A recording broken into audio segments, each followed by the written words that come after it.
Hoje, então, nossa matéria vai ser sobre ação popular. Então, a gente está continuando a linha dos remédios constitucionais, né? Falando do mandado de segurança, mandado de injunção, habeas datas, habeas corpus. E agora, na aula de hoje, a gente vai falar sobre ação popular. A gente fala sobre ação popular na aula de hoje e na aula que vem a gente fala sobre ação civil pública. Que a ação popular e a ação civil pública, elas são muito parecidas.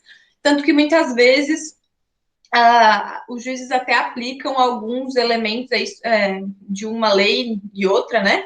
Aplicam da ação civil pública na ação popular, o que falta numa lei complementa com outra, por conta da semelhança que existe entre elas. Qual que é o objetivo? O que é essa ação popular, né? E aí, inclusive, eu vou chamar aí todos os alunos que já fizeram estágio na Justiça Federal e que já fizeram estágio na Segunda Civil, que provavelmente tiveram contato com várias ações populares. Se vocês quiserem fazer algum comentário, também fiquem à vontade aí de trazer talvez algum exemplo, alguma matéria legal que vocês tenham visto, né? Que tenham visto alguma coisa interessante. Se quiserem compartilhar, também fiquem à vontade. Nós vamos ver alguns casos aqui de ações populares para a gente tentar dar um formato, assim, para o que é essa ação. É uma ação que é bem diferente de tudo que a gente viu até aqui. Que o objetivo dessa ação vai ser basicamente proteger o patrimônio público, né? Ela vai buscar anular algum ato que é algum ato administrativo que trouxe alguma lesão aí para o patrimônio público. E aí, por patrimônio público, a gente vai entender de uma forma ampla, inclusive patrimônio histórico, cultural, né? Vamos ter um entendimento aí que a ideia, basicamente, dessa ação é proteger esse patrimônio público, anular esses atos que são lesivos aí, que estão causando algum prejuízo para a coisa pública, e condenar as pessoas que foram irresponsáveis por esses atos, para que eles tenham que reparar o dano que eles causaram de alguma forma. A gente tem a previsão tanto lá na Constituição Federal, está lá no artigo 5º, inciso 73, que vai falar para a gente da previsão da ação popular, e também está prevista numa lei própria, que é a Lei 4717, que vai trazer todo o procedimento. É uma lei que já é bem antiga, de 65, e traz todo o procedimento aí da ação popular. E por que ela é uma ação que é bem diferente de tudo que a gente viu, né? Por mais que ela também vai buscar proteger direitos fundamentais, né? Mas nesse caso da ação popular, ela não tem esse caráter de ser tão rápido e tão objetivo como todas as outras que a gente viu até aqui, né? Quando a gente falou de mandado de segurança, de mandado de injunção, de habeas corpus, de habeas data, todos esses eram procedimentos muito rápidos, com um cabimento muito restrito, né? Tipo, eles eram bem pontual o momento em que você vai usar um habeas corpus, bem pontual o momento em que você vai usar um habeas data, então um cabimento bem objetivo mesmo, e o próprio procedimento muito mais rápido. Então, o procedimento desses outros remédios que a gente viu até agora eram procedimentos que você já tinha que ter uma prova pré-constituída, que você ia trazer essa prova junto com a petição inicial, que você não tem a ação que tramita muito rápido, ações que têm preferência na tramitação, tramita muito rápido, e que não vai caber produção de provas ali. Então, tudo isso a gente viu relacionado com esses remédios constitucionais até agora.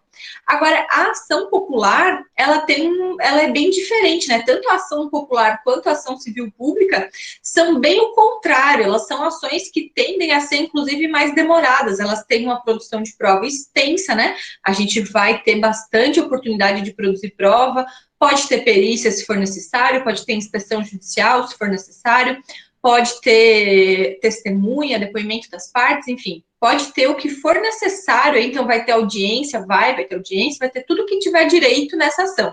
É uma ação que a tramitação não é assim tão rápida. E outra característica que deixa a própria ação popular e a ACP mais morosas, aí, né, não tão rápidas, é a própria característica de normalmente elas terem vários réus. E a gente já vai falar daqui a pouco sobre a legitimidade passiva, né? Quem vai ocupar o polo passivo. Mas elas têm essa característica de ter vários réus, e a gente sabe que quando a gente tem vários réus num procedimento, esse procedimento tende a ser mais demorado, né? Porque vai ter o prazo aí para todo mundo se manifestar, o prazo para todo mundo contestar, o prazo para isso, o prazo para aquilo, enfim. E aí acaba acaba deixando um procedimento que vai ter uma característica bem diferente do que a gente viu até aqui, né? Ela tem uma característica mais voltada para uma ação de procedimento comum mesmo, né? Ela vai ter vai seguir essa linha, não vai ter uma linha tão objetiva, tão rápida quanto a gente viu até agora nos outros procedimentos. Então, basicamente, o objetivo dessa ação vai ser anular um eventual ato que é lesivo ao patrimônio público e condenar os responsáveis para que eles façam a reparação desse dano ao erário, então ao patrimônio público de uma forma geral, né? Então a gente vê aí que vai ter uma possibilidade de cumulação de pedidos, tanto para anular esse ato, quanto para condenar os responsáveis a realmente repararem o dano que eles causaram. É bem interessante que a ação popular, ela é um mecanismo que a gente tem na nossa legislação que busca realmente dar poder ao povo, por isso que o nome dela é bem significativo, né? Ação popular por quê? Porque ela visa garantir a soberania popular, porque ela visa garantir a todo mundo que é cidadão brasileiro, garantir que você pode fiscalizar se o poder público está agindo de forma correta. Então, é um instrumento que é super importante de ser utilizado aí pela população na hora de fiscalizar e fazer realmente o controle da administração pública, né? O controle do poder público. Todo mundo tem esse poder e ele pode ser inclusive exercido diretamente no caso da ação popular. Então, qualquer cidadão brasileiro pode ir lá e realmente verificar se algo está sendo, que você está vendo que causa um dano, aí alguém, um político lá que você vê que fez alguma coisa que causa um dano ao patrimônio, ou então alguma situação que acontece na cidade, no município, que você discorda, que você acha que isso é prejudicial ao patrimônio público, você pode, então, promover essa ação popular, você pode ajuizar uma ação popular em nome próprio, defendendo esse interesse que é um interesse difuso, né? Que não é um interesse só seu. Você vai defender o interesse aí de toda a classe envolvida, né? Então, por exemplo, se for uma situação que envolve aqui o município de Concórdia, você vai defender o interesse de toda a população daqui. Então, você está agindo aí em nome próprio para defender um interesse que é um interesse difuso, né? Que não é só seu. E é um instrumento super importante, aí, super democrático do nosso que está presente no nosso ordenamento. O que mais? A ação popular ela pode ser tanto preventiva como repressiva. Então, você pode ajuizar essa ação popular e você pode pedir tutela de urgência para que o réu se abstenha de praticar determinado ato. Então, mesmo que aquele ato não tenha ainda sido praticado, se ele está ali na iminência de causar um dano, você pode já ajuizar essa ação e pedir de forma preventiva, né, uma tutela preventiva aí, para que o réu não possa praticar aquele ato, para que não cause dano ao patrimônio público. Essa, basicamente, é a ideia de uma preventiva, e a repressiva, quando já aconteceu, de fato, esse dano, e aí você busca a reparação, né? Você busca condenar o réu, os réus, a reparar os danos que eles forem responsáveis.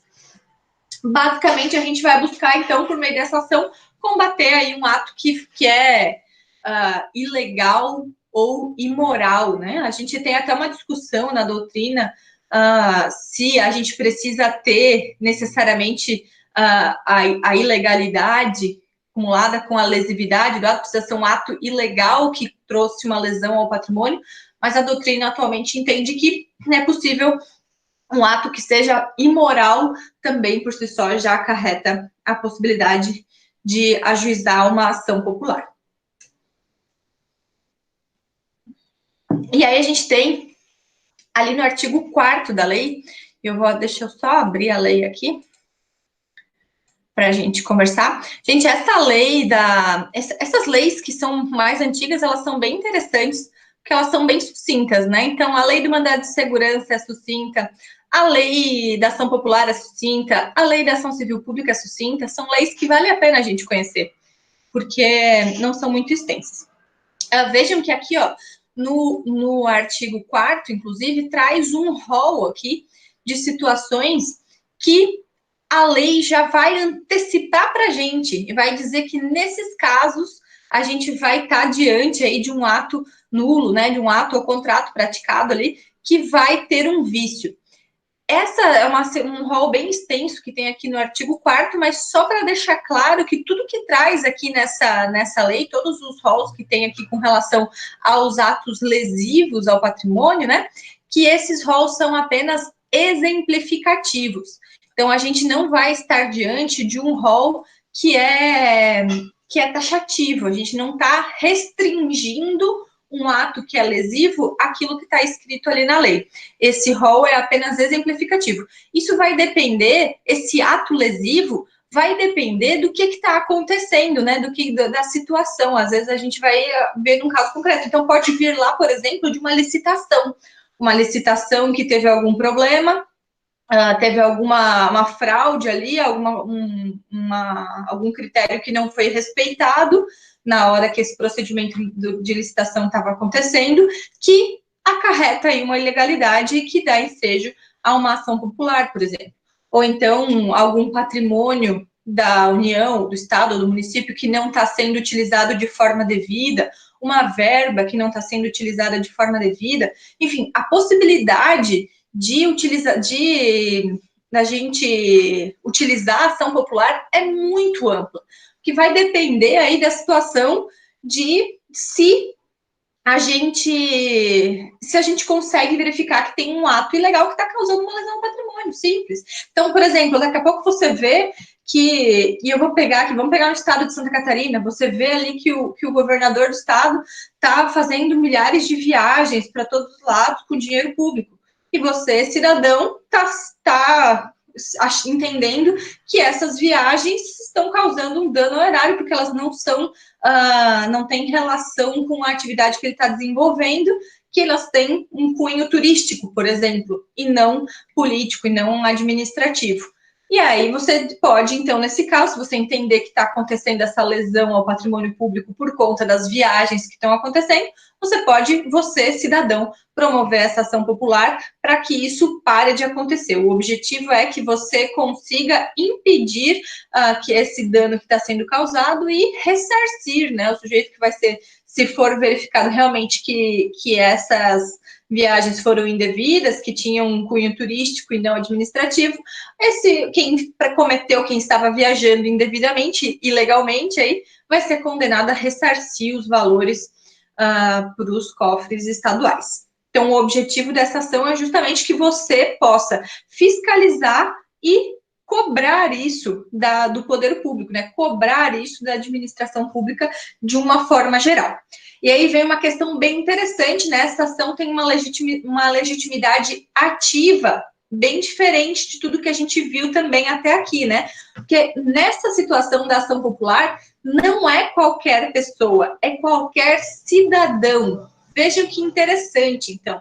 Quem vai poder promover essa ação é qualquer cidadão brasileiro, cidadão nato, naturalizado, não importa, mas que seja um cidadão brasileiro. E você precisa fazer prova, junto com a inicial, de que você é um cidadão brasileiro, juntando aí o seu título de eleitor. Então, o título de eleitor é o documento que vai fazer prova da sua cidadania, e aí, por isso que quem vai poder ajuizar aí são os maiores de 16 anos, que já tenham, então, o seu título de eleitor, e, portanto, possam comprovar sua cidadania.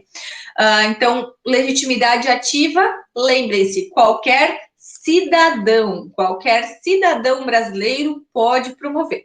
Você não precisa ter uma relação direta com aquela situação, com o problema que está acontecendo.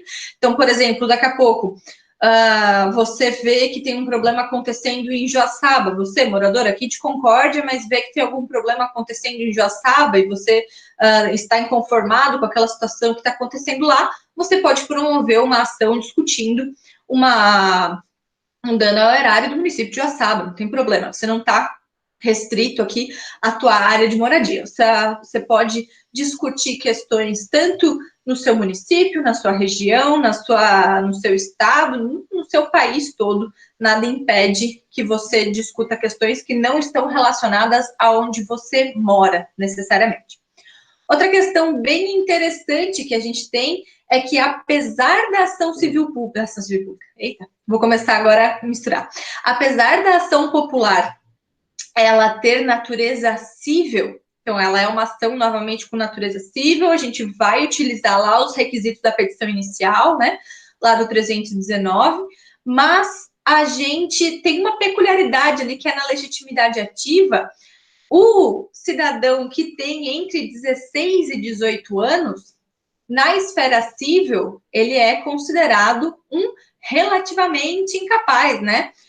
Os menores de 16 anos são absolutamente incapazes, portanto, devem ser representados em juízo, né? Precisam vir ali o pai ou a mãe assinar, ou então o seu representante legal assinar a procuração.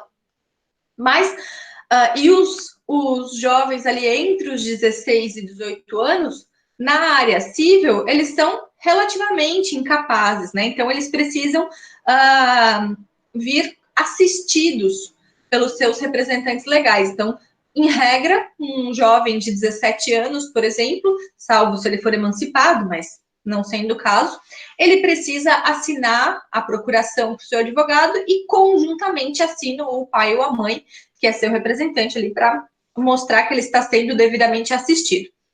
No caso da ação popular, a gente não precisa ter a assistência dos pais. Os jovens ali entre 16 e 18 anos já têm legitimidade para atuarem sozinhos, para promoverem sozinhos a ação popular. Claro que representados por advogado, né? A gente precisa ter aí capacidade postulatória para ajuizar essa demanda. Ela não é algo que você pode ajuizar sozinho, mas de qualquer forma, o jovem não precisa estar assistido aí por seu pai, pela sua mãe, ou por outro representante. Ele vai por conta própria a partir dos 16 anos, a partir do momento que você tira seu título de eleitor, você já tem legitimidade aí para promover uma ação popular, se você verificar que está acontecendo alguma coisa errada aí no poder público, que você percebeu que tem algum ato lesivo ao patrimônio. Outra questão interessante com relação à legitimidade ativa é que o Ministério Público não tem legitimidade ativa para promover uma ação popular. Olha que interessante. E é por isso que a gente diz que a ação popular e a ação civil pública são muito parecidas. Elas são basicamente irmãzinhas ali. Porque a ação civil pública, ela sim é um mecanismo que o Ministério Público, Defensoria, vão ter para utilizar para defender esses direitos em juízo. Agora, a ação popular é destinada apenas aos cidadãos. Então, no caso, o Ministério Público não tem legitimidade para discutir, para ajuizar essa ação popular. O Ministério Público vai atuar como fiscal da lei. Então, ele vai atuar, sim, ele vai ser chamado a participar, mas ele não pode iniciar, ele não pode promover essa ação. Ele vai atuar apenas como fiscal da lei.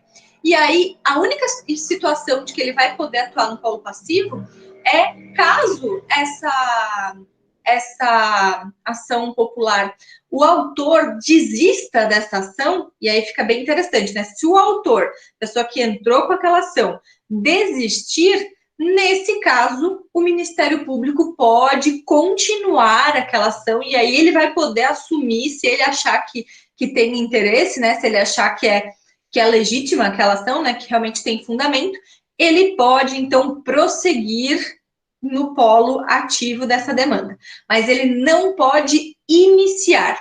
A ação popular só pode ser iniciada por cidadãos. O Ministério Público, quando ele verificar alguma situação de dano ao patrimônio público, ele vai ajuizar o remédio constitucional cabível, que é a ação civil pública.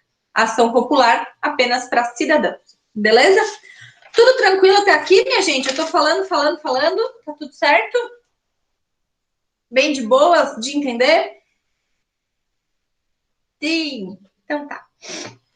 Então, continuando. A legitimidade passiva da ação popular, ela vai ser um pouco diferente também, vai ter algumas características peculiares e algumas coisas bem interessantes também. Primeira coisa, quem vai ocupar o polo passivo? vai ter um litisconsórcio aí na ação popular, no polo passivo da ação popular. Porque a gente vai chamar tanto o agente que praticou o ato, então aquela pessoa que deu aquele canetaço naquele ato que é lesivo ao patrimônio, vai ser chamada para ocupar o polo passivo. Também a entidade, né, a pessoa jurídica de direito público, também vai ser chamada para ocupar aquele polo passivo, e também a pessoa que se beneficiou, ou as pessoas, né, que se beneficiaram desse ato aí lesivo ao patrimônio. Esses três sujeitos, esses três elementos vão compor o polo passivo da ação popular. Então, vejam que vai dar bastante gente, né? Por exemplo, vamos pegar uma situação que aconteceu, uma fraude em alguma licitação aqui do município de Concórdia, né? Uma situação hipotética. Então, quem que vai ocupar o polo passivo? Bem, o prefeito, que estava em exercício naquele momento em que foi feita essa licitação. Então, se foi há um tempo atrás e nesse meio tempo mudou de prefeito, não é a pessoa que está ocupando o cargo naquele momento, é aquele que praticou o ato. Então, pode ser que seja o prefeito da gestão passada, por exemplo, né? Então, o sujeito que praticou aquele ato vai ser chamado o agente, então chama o prefeito, o presidente da comissão de licitação, talvez, né, dependendo do que foi que aconteceu, chama ele também para compor o polo passivo, chama a entidade, né, a pessoa jurídica, então, que é o município de Concórdia, que vai ocupar o polo passivo, e, no final, aquela empresa, por exemplo, que ganhou a licitação, né? Se houve algum vício naquela licitação, quem se beneficiou foi aquela empresa que saiu vitoriosa, então ela vai ser o beneficiário desse ato lesivo, então ele vai ser chamado, essa empresa também vai ser chamada para compor o polo passivo. Então vejam que vai dar bastante gente nesse rolo, né? Então, por isso que a ação popular tende a ser uma ação que não vai tramitar assim tão rápido, porque justamente vai envolver aí a defesa de muita gente nesse rolo todo, né? E aí, uma questão que eu acho bem interessante e bem peculiar é que a entidade que foi lesada, então a pessoa jurídica de direito público, ela pode, se quando ela é chamada, né, ela recebe ali a citação e oferece a sua contestação, se ela entender que realmente o autor tem razão, se ela quiser mudar de lado, ela pode pedir para mudar mesmo, para fazer litisconsórcio, para mudar para a parte autora e fazer litisconsórcio com a parte autora. Então, veja que interessante, daqui a pouco, se o município de Concórdia entender que realmente houve uma fraude na licitação e que essa fraude é responsabilidade daquele prefeito, por exemplo, que estava ocupando o cargo naquele momento, o próprio município de Concórdia pode pedir para mudar de lado, pode pedir para ir para o polo passivo e atuar como um litisconsorte ativo aí do autor, para ajudar o autor na condenação de quem é responsável por causar aquele dano. Então, vejam que interessante. Mas é claro que o fato de a entidade pública ter interesse em mudar de lado, isso nem sempre vai acontecer, né? Nem sempre o juiz vai aceitar essa situação. Então, eu trouxe aqui um processo para a gente dar uma olhadinha, que é um processo que acho que já transitou em julgado, mas tramitou na Justiça de Porto Alegre, Rio Grande do Sul. E é uma ação popular que foi iniciada, então, pelo sujeito aqui, né, pelo cidadão brasileiro que trouxe ali o seu título de eleitor, e ele ajuizou esta ação contra a União e o município de Torres. Isso depois foi modificado, esse polo passivo também para acrescentar os beneficiários. Mas, basicamente, o que ele estava dizendo é que, olha, a violação ao patrimônio público que aconteceu nessa ação, deixa eu deixar aqui, foi que existe lá na praia de Torres uma faixa de areia e havia uma construção, né? Um sujeito construiu um restaurante naquela faixa de areia e o outro construiu um trapiche, estava usando de forma particular, também na praia, e esse sujeito entrou, então, com essa ação popular, dizendo, olha, esses bens públicos não estão sendo respeitados, porque existem particulares que estão usando esses bens públicos só para si, né? A praia é um bem comum do povo, então todo mundo tem que ter acesso, e não pode vir um sujeito aqui construir um restaurante e começar a faturar dinheiro em cima de um bem que é um bem público. E aí esse sujeito, então, entrou com essa ação popular, buscando aí que fosse a responsabilidade, a anulação de eventuais atos que tivessem concedido a utilização do patrimônio público e buscando a anulação desse ato. O processo é bem extenso, no final, ele tinha ajuizado inicialmente a ação apenas contra a União e o município de Torres, mas aí o juiz mandou emendar a inicial para chamar também os beneficiários, né? O dono do restaurante e o dono do trapiche, que são também os réus nessa ação, que devem ser também os réus nessa ação, e, na verdade, com relação aos agentes que praticaram o ato, eles não foram identificados nesse momento, então não foram chamados para ocupar o polo passivo.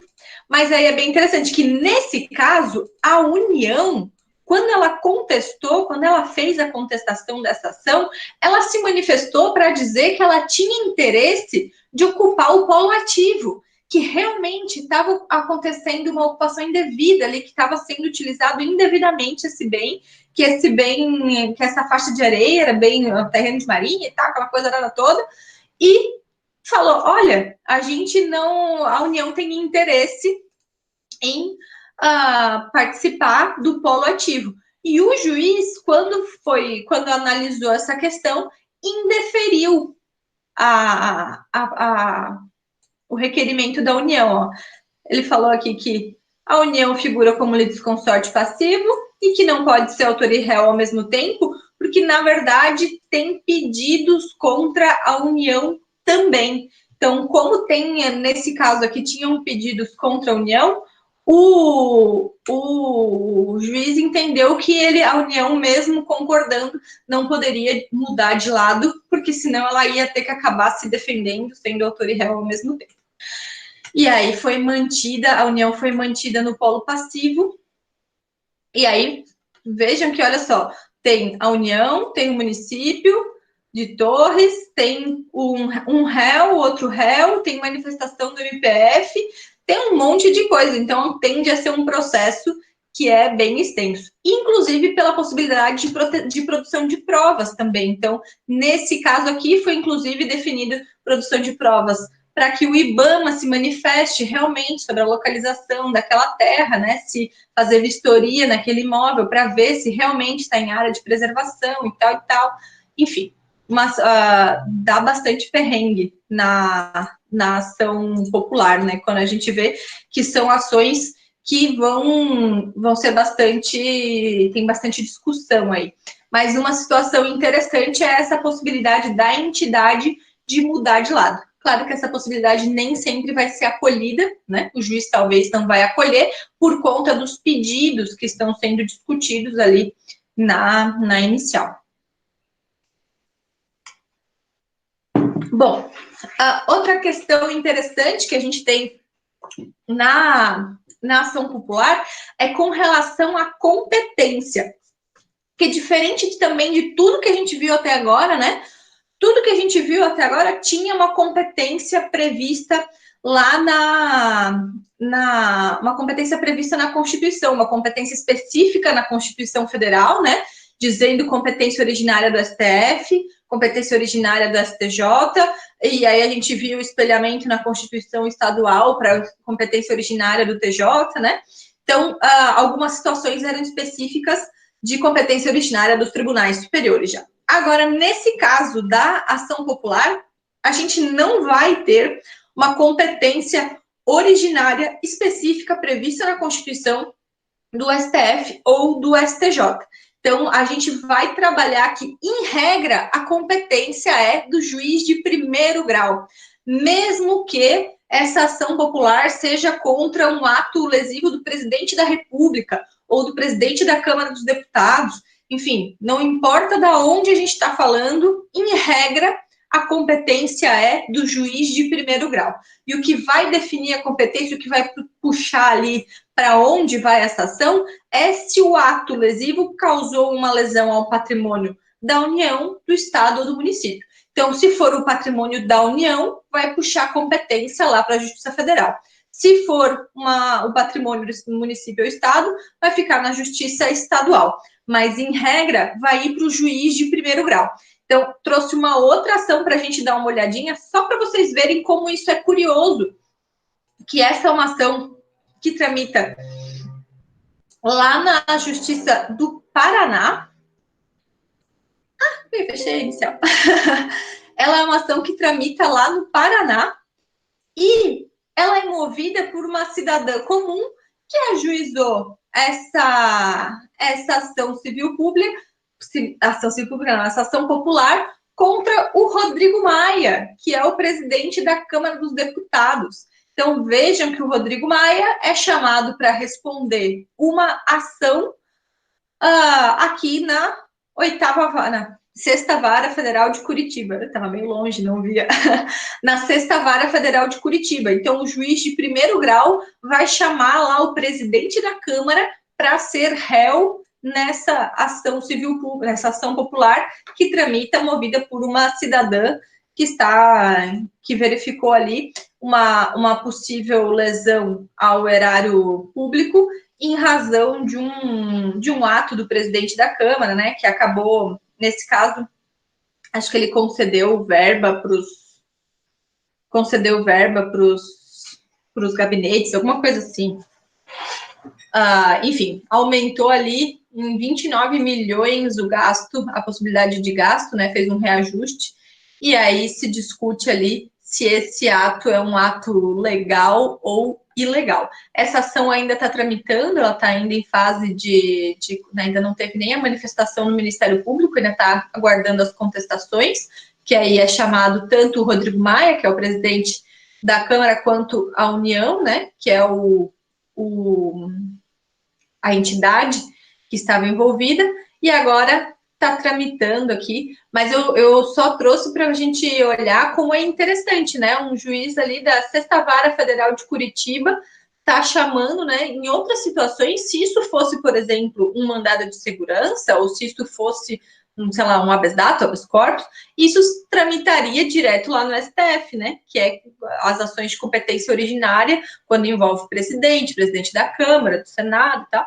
Isso vai atrair a competência do STF. Mas aqui, na ação popular, não. A gente está falando de uma ação que tramita no juiz de primeiro grau, que vai chamar, independente de quem é a pessoa, o que vai definir a competência vai ser o patrimônio, né, de quem que está sendo lesado.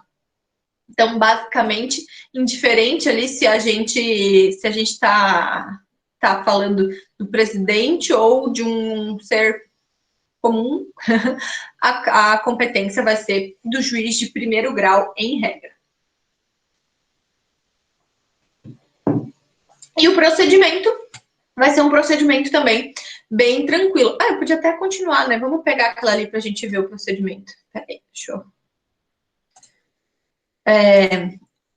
O nosso querido autor vai ter que utilizar os requisitos aí, respeitar os requisitos da petição inicial lá do 319 do CPC, né, o 319 e 320. Assim que ele protocola, ele tem que trazer o seu título de eleitor, então, para comprovar, né, um dos documentos que ele precisa juntar na ação popular é o seu título de eleitor, para comprovar a sua qualidade de cidadão brasileiro. Junto com a petição inicial, ele também tem que trazer outros documentos que ele entender necessários para comprovar aquela situação. Isso está lá no artigo 1º da lei, no artigo 1º, inciso 4º, aqui, ó. Para instruir a inicial, o cidadão poderá requerer às entidades a que se refere esse artigo as certidões e informações que julgar necessárias, bastando para isso indicar a finalidade das mesmas. Então, ele vai juntar ali essas certidões e informações que ele entender necessárias para comprovar aquela situação, ele precisa juntar isso na inicial, e tanto que, se ele não conseguir, né, se a entidade se negar a fornecer, ele pode pedir para o juiz, inclusive, para que seja determinado que a entidade apresente aqueles documentos. Mas o procedimento vai ser um procedimento bem tranquilo, basicamente a mesma coisa, né? Recebida a inicial, o juiz vai analisar se estão preenchidos os requisitos, ele pode mandar emendar a inicial, se tiver algum vício formal, ele vai, inclusive, analisar se tem pedido de tutela de urgência. Então, por exemplo, neste caso aqui, na petição inicial, tem um pedido de tutela de urgência aqui no final. Ó. Então, falando ali do artigo 300 do CPC, né, trazendo ali as questões de probabilidade do direito e pedido de dano. Se houver pedido de tutela de urgência, o juiz vai analisar esse pedido. Então, vejam que o pedido da ação aqui, para concessão de tutela de urgência e tal, para que as verbas de gabinete parlamentar não aumentem por causa injusta sob risco de dano irreparável ao patrimônio público ou à ordem econômica. E aí pede aí a citação do réu para compor o polo passivo e a procedência para anular o ato lesivo aí ao patrimônio público, e condenando aí o réu nas verbas de sucumbência.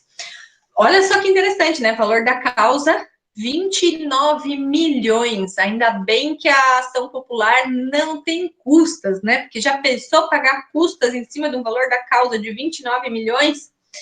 Mas a ação popular tem justiça gratuita, né? Não vai ter condenação, não tem nem custas iniciais, nem condenação em custas, então tá tranquilo para o autor. E aí o juiz, quando recebe a petição inicial, vai analisar. Nesse caso, o juiz não analisou o pedido de tutela antecipatória, pelo contrário, ele aplicou a lei da ACP, dando prazo aí para o réu se manifestar sobre isso, e no final das contas, depois, quando ele analisou, de fato, o pedido de tutela de urgência, ele não concedeu a tutela. Ele analisou aqui toda a decisão, né? E lá no finalzinho, ele indeferiu a liminar pleiteada pela autora. Então, nossa autora aí, nesse caso, não conseguiu a liminar, mas é possível, né? Se você não há nenhum impedimento aí, basta você preencher os requisitos da tutela de urgência lá do 300 do CPC, probabilidade do direito, perigo de dano, e aí demonstradas as situações, se o juiz entender que é realmente necessário, ele pode conceder essa tutela de urgência por meio de uma decisão liminar. Outra situação que vai diferenciar a ação popular do restante é o prazo, gente. O prazo, então, o juiz, quando ele recebeu a petição inicial, vamos supor que ele indeferiu a tutela de urgência, ele vai mandar, então, citar os réus e vai intimar o Ministério Público para se manifestar, né, como fiscal da lei. Essa citação dos réus, ela tem um prazo específico. O réu vai ser chamado aí para se manifestar no prazo de 20 dias. 20 dias. Então, é um prazo específico previsto na lei, por isso não se conta o prazo em dobro, né? Não tem aquela dobra, no caso, por exemplo, da União, que o advogado público tem prazo em dobro para se manifestar. Nesse caso, não tem prazo em dobro, porque é um prazo específico previsto na legislação. Então, o prazo é de 20 dias, mas se o réu entender que esse prazo é muito curto, que não dá, que é muita coisa para ele se manifestar, né? Porque normalmente, realmente, a ação popular pode ter muita coisa para se manifestar, então o réu pode requerer aí que esse prazo seja prorrogado por mais 20 dias. Então, mas isso precisa de requerimento expresso do réu nesse sentido. Então, não é que se conta um prazo em dobro, né? Ele tem o prazo de 20 dias para responder e ele pode pedir que seja concedido mais 20, se ele entender que esse prazo é muito curto para ele se manifestar sobre aquilo. E claro que é uma ação que versa sobre direitos indisponíveis, então não vai ter, mesmo que o réu não se manifeste, mesmo que o réu devidamente citado não ofereça contestação, não vai recair sobre ele os efeitos da revelia, né? Não vai acontecer aquela presunção de veracidade com relação aos fatos alegados pelo autor, porque como se trata de direitos indisponíveis aí, ele não vai valer essa presunção de veracidade. Então, não tem aí os efeitos da revelia. E também a lei ainda vai trazer, por último, lá no finalzinho da lei 4717, ela vai trazer para a gente um prazo prescricional.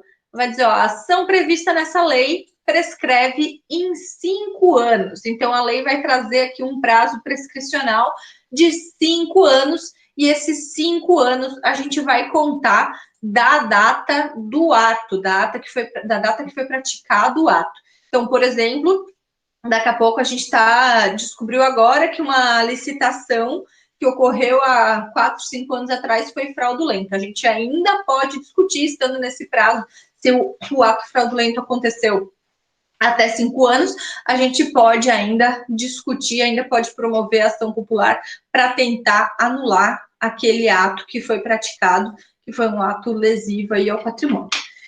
Então, prazo prescricional de 5 anos. Lembrando que, como é um prazo prescricional, ele está sujeito aí a suspensões, interrupções, né, conforme a lei civil. E ainda com relação ao procedimento, só para frisar, né, que a ação popular tem ampla produção probatória, né? Então, tem a possibilidade aí, vai ser marcada audiência, vai ser possível ouvir testemunha, vai ser possível fazer inspeção, vistoria, perícia, o que for necessário aí, para, inclusive, por exemplo, uma perícia contábil pode acontecer aí, né, para a gente conseguir verificar se houve realmente alguma fraude, algum dano, enfim. Mas a possibilidade de produção de provas é bastante ampla, justamente que a gente vai poder utilizar aí qualquer prova que não seja ilícita no meio jurídico.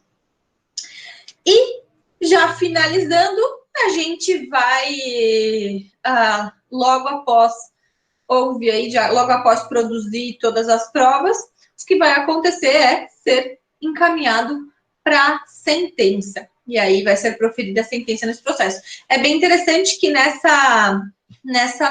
lei que trata da ação popular, tem a previsão de prazo aí para o magistrado também proferir a sentença, e inclusive traz uma penalidade para caso o magistrado não promova, né? O prazo aí é de 15 dias para o magistrado proferir a sentença. Gente, eu estou ouvindo um barulho, eu acho que entrou algum bicho aqui no escritório. Se eu der um pulo daqui a pouco, vocês já sabem que é porque um bicho voa em mim. Porque eu estou ouvindo um... Eu não consigo ver nada. Então, enfim, continuando. Para finalizar, então, com relação à sentença, essa sentença vai trazer, então, sendo reconhecida a invalidade desse ato, né? A sentença, então, vai ser uma sentença de caráter desconstitutivo, né? Ou uma constitutiva negativa, a natureza dela, porque ela vai invalidar aquele ato que foi praticado. E, além disso, ela vai ter natureza condenatória. Então, ela vai ser uma sentença que vai desconstituir o ato e ainda condenar os responsáveis à reparação do dano praticado, né? Então, vai ter essas duas naturezas, vai tanto anular o ato, vai condenar também os réus ao pagamento de custas e honorários de sucumbência. Vejam que a isenção de custas é só para o autor, né? Não é que é uma ação que não tenha custas, ela não tem custas para quem ajuiza aquela ação, para não prejudicar ninguém, para que ninguém possa ser limitado por uma questão econômica, né? Então, basicamente, todo mundo aí, qualquer cidadão vai poder ajuizar, não vai ter que pagar custas, e o autor também, se aquela ação for julgada improcedente, o autor não vai ser condenado ao pagamento da sucumbência. Então, porque ele vai estar isento aí de custas e sucumbência. Então, mesmo que ele não seja vitorioso, né, ele não vai ter nenhum prejuízo com essa ação. Agora, o réu, por outro lado, o réu vai ser condenado aí, sendo verificado que realmente sendo reconhecida a procedência desses pedidos aí de anulação e de condenação, o réu também vai ser condenado ao pagamento das custas e honorários de sucumbência. E aí, sendo procedente essa demanda, ela vai fazer coisa julgada, né? Vai fazer coisa julgada, vai ter efeito erga omnes, inclusive, e vai ter possibilidade de recurso aí também, o recurso de apelação, sendo que a própria lei já diz aí que a apelação vai ser recebida no efeito suspensivo. Então, a gente vai ter a possibilidade aí de ela ser reconhecida, vai ter não, possibilidade não, a apelação sendo interposta a apelação pelo réu, vai ser recebida no duplo efeito, suspensivo e devolutivo. Achei o bicho. Acabou de cair lá atrás. Espero que ele fique lá. E agora a questão é se essa ação é julgada improcedente. Olha, outra situação interessante que a gente tem também, né, nos remédios constitucionais aí. Que se essa ação ela é julgada improcedente, primeiro que a lei vai garantir que tenha a remessa necessária, ou seja, ela vai ser necessariamente levada para o segundo grau de jurisdição, né? Vai ser levada para o tribunal analisar se realmente é caso de improcedência. E, por outro lado, se essa ação foi julgada improcedente por falta de provas, ou seja, não tinham provas suficientes daquele dano causado, aquele sujeito que causou aquele dano, essa sentença de improcedência não vai fazer coisa julgada. Então, mesmo que depois passou um determinado tempo, se você descobrir novas provas, pode ser ajuizada a ação com os mesmos fatos e mesmos fundamentos, tudo exatamente a mesma coisa. Basta você apresentar, então, essas novas provas que a ação vai ser recebida, né, que vai continuar tramitando. Então, se a ação for julgada improcedente por falta de provas, né, não conseguiu provar ali o que é aquele dano que aconteceu, aí, nesse caso, não vai fazer coisa julgada, você pode depois ajuizar novamente. É uma forma de proteger aí o direito, que é um direito difuso, né, para proteger aí um interesse que é maior que nós, que justamente se, beleza, não conseguiu provas agora, mas daqui a pouco consegue no futuro, então não vai limitar a possibilidade de ajuizar essa ação. Beleza, minha gente? Deixa eu ler minhas anotações aqui, acho que falei tudo que eu queria falar. Tudo certo? Alguma dúvida que vocês tenham ficado com relação à ação popular? Tranquilinho de entender? Sim? Não? Talvez? Alguém se manifeste, por favor? Dúvidas só na hora da prova, sempre, né? Bom, gente, vamos dar uma olhadinha agora que vocês captaram aí qual a ideia da ação popular, né? Só para a gente se divertir um pouco. Vejam que interessante a ação que foi movida contra a China. Deixa eu abrir aqui a petição inicial e a sentença.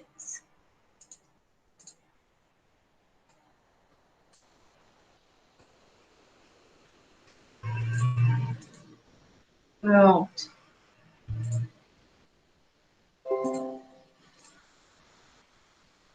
Aqui.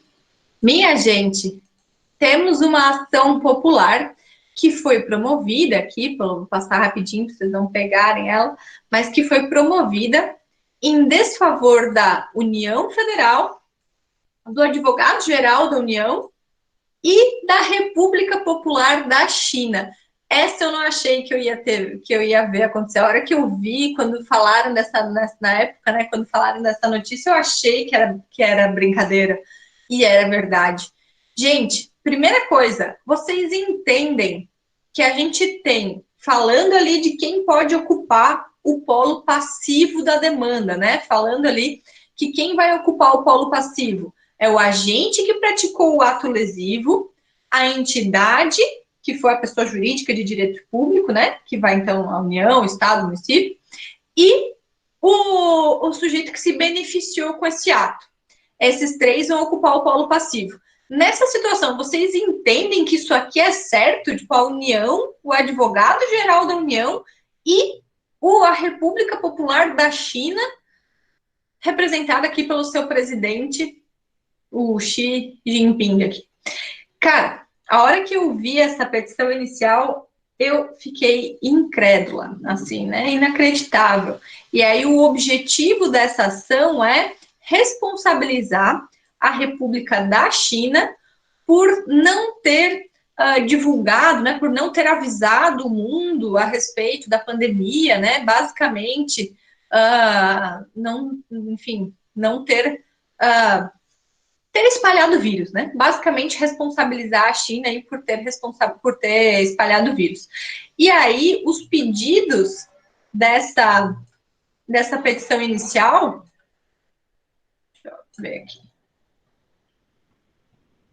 pede para suspender o ato omisso do Procurador-Geral da União, porque no entender desse autor dessa ação, o procurador, tanto o Procurador-Geral da União quanto a própria União foram omissas no sentido de não fazer nada contra a China. Deveria ter sido feita alguma coisa contra a China e que o advogado-geral da União e a União não fizeram nada, por isso praticaram esse ato omisso.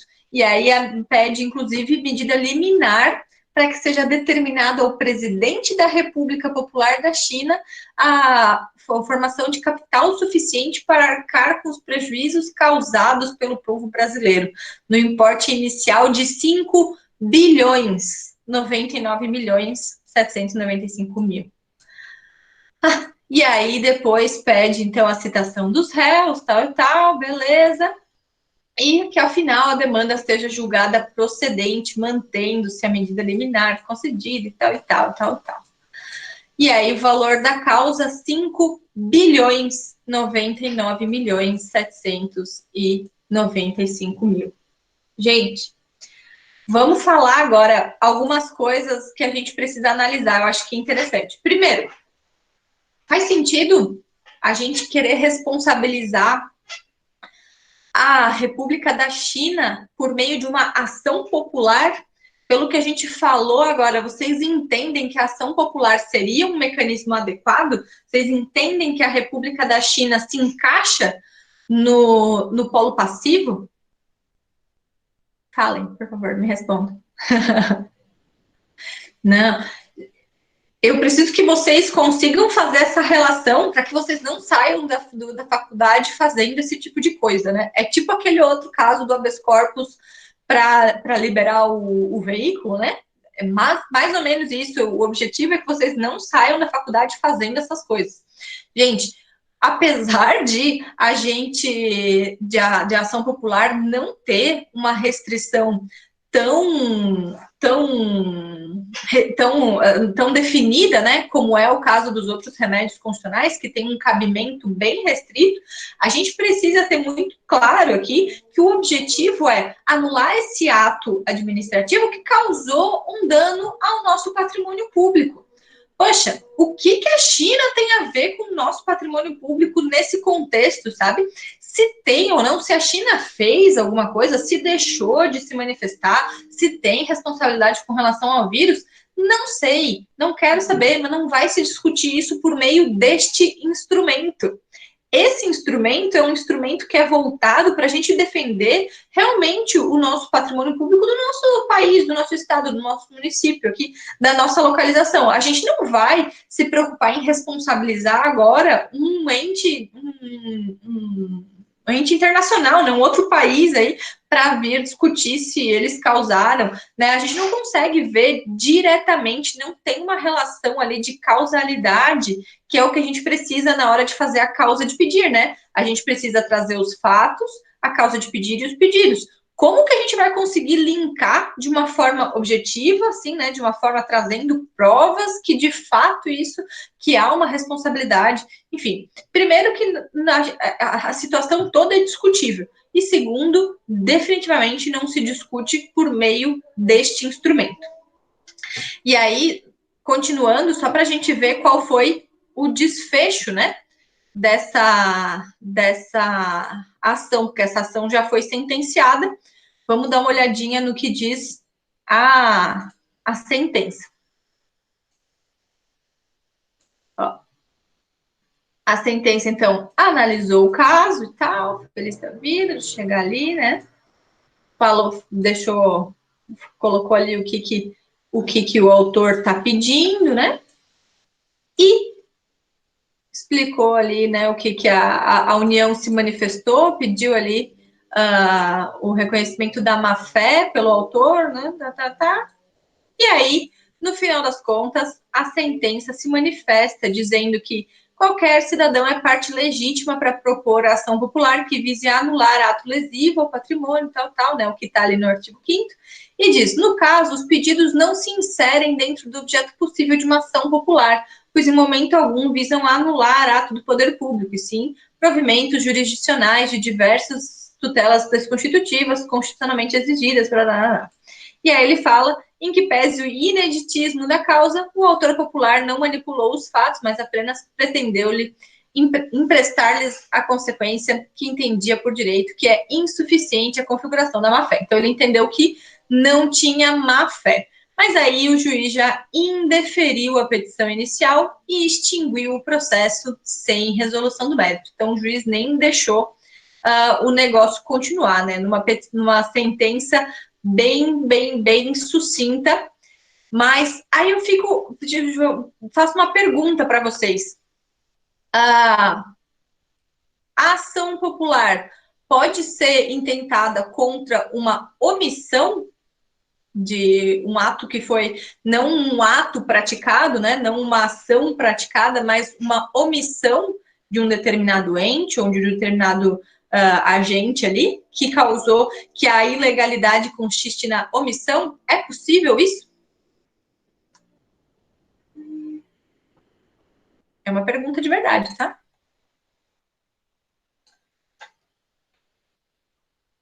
Sim, não, por quê? Cri, cri. Acho que não, acho que sim.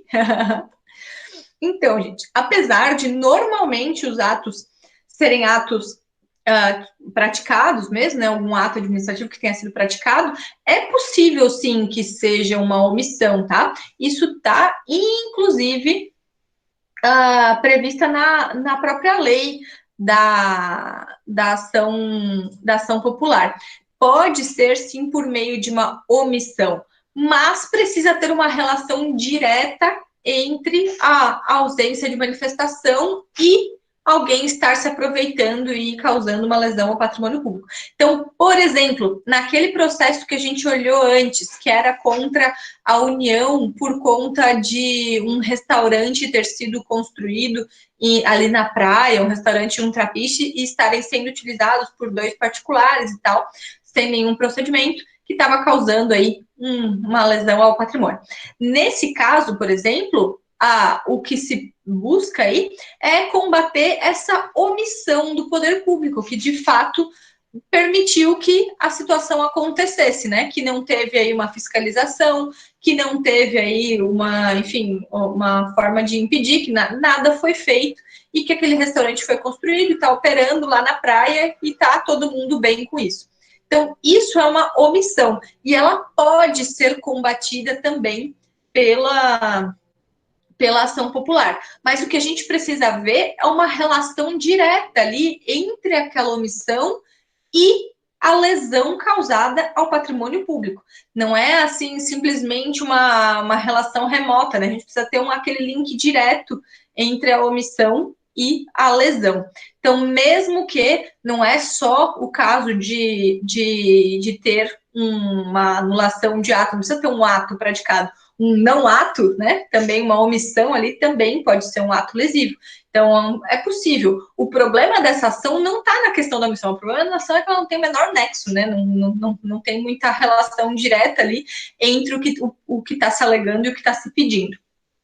Mas Outra questão, olha, vejam, essa ação é tão errada, ela é tão torta, que depois dessa sentença, né, o autor recorreu, então agora essa sentença subiu para o tribunal e vai ser analisada pelo TRF da primeira região, então está tramitando no tribunal agora, mas mesmo depois da sentença, depois do recurso de apelação, o autor apresentou uma emenda à inicial. Vejam que coisa sem nexo, né? Então o processo certamente não foi feito por um processualista. Esse advogado, ele não estudou processo civil, mas ele acabou, o processo está todo torto. Mas agora, de qualquer forma, tá lá o juiz não analisou essa emenda inicial, né? Porque não cabia uma emenda, tendo em vista que já tinha sido proferida a sentença, inclusive com um recurso de apelação já protocolado. Então, essa decisão, esse processo agora vai tramitar no TRF. Depois, se tiver notícias aí, eu trago para vocês qual foi o desfecho do TRF, se o TRF deu uma lambada ou não no autor. Mas são questões interessantes, né? Questões que valem a pena a gente discutir aqui nesse momento acadêmico e que envolve pandemias também. Beleza, minha gente? Então, hoje é isso que temos sobre a ação popular. Estou muito boazinha que vou dar uma folga para vocês, já que vocês trabalharam bastante na semana passada, fizeram vídeo, fizeram trabalho, fizeram petição. Então, hoje vocês vão ter uma noite de descanso. Não se acostumem, porque não vai ser sempre assim, né? Mas hoje vocês vão ter aí uma noite para ficar um pouco mais tranquilos, não vou sobrecarregá-los. E semana que vem a gente tem feriado. E na outra semana a gente vai falar então sobre a ação civil pública, que é a irmãzinha da ação popular. Nessas horas vocês amam, né? Quero ver se vai ser assim sempre, porque no dia da prova tá todo mundo me odiando. Viu, gente? Então eu vou compartilhar ali no grupo o arquivo com o documento com os temas para o trabalho de vídeo. E daí vocês vão preenchendo ali com o grupo de vocês, tá certo? Vamos ver se funciona desse jeito, mas eu acho que vai funcionar sim. Acho que a gente vai conseguir fazer uma boa distribuição aí. E aí, lembre-se então que nós vamos ter prova no dia 15 de maio, para quem chegou depois do início da aula, né? No dia 15 de maio, vamos ter a prova M2, valendo 5 pontos, prova objetiva e online, que a gente vai fazer por meio do Google Formulários, eu acho. Show, minha gente? Se cuidem, se comportem, fiquem em casa, usem máscara, essas coisas todas. Fujam do vírus, por favor, né? Que todo mundo consiga se encontrar de novo saudável e feliz quando as aulas voltarem. Que isso aconteça o quanto antes, né? Mas, de qualquer forma, seguimos. Beleza? Então é isso. Boa noite, minha gente. Boa noite, bom final de semana. Estudem processo constitucional, tá? Estudem bastante. E o conteúdo da nossa prova, então, que vai já adianto para vocês, né? Vou falar sobre isso semana que vem também, mas o conteúdo da prova vai ser os remédios constitucionais. Então, mandado de segurança, mandado de injunção, habeas datas, habeas corpus, ação popular e ação civil pública. E aí vamos fazer uma provinha tranquilinha, dia 15 de maio. Beleza? Então, boa noite, minha gente. Aproveitem o final de semana. Beleza? Beijo, beijo, beijo, beijo.